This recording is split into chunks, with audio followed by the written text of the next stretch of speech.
కానీ ఒకప్పుడు మిషన్లు ఉండేవి కాదు. గోవా కార్లు కానీ చేతులు కానీ పెట్టి తిప్పేవాళ్ళం. అది మొత్తం తిప్పి కింద నుంచి ఒక్కొక్క ఫ్లోర్కి వాళ్ళకి అందించుకుంటూ రావాలి. ఇంత వాళ్ళ కింద మేము గాడి చాకరీ చేసిన తర్వాత కూడా ఇది ఎలా పెట్టాలి, ఎలా ట్రావెలర్తో లైస్ చేయాలంటే ఎవరు చెప్పేవాళ్ళు కాదు. ఎందుకంటే అరే మీరు పని నేర్చుకుంటే మళ్ళీ మాకు కాంపిటీషన్ రా, అందుకనే హెల్పర్ లాగే ఉన్నాడు, మీ పని మీరు చూసుకోండి అనేవాళ్ళు.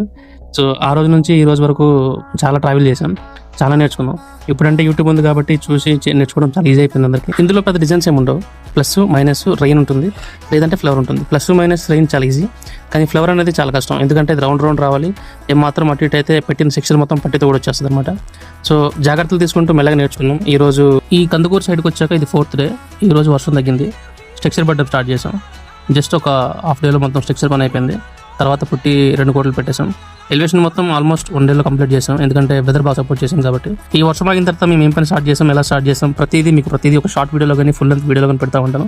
అంతవరకు మా ఛానల్ సపోర్ట్ చేయండి, సబ్స్క్రైబ్ చేసుకోండి.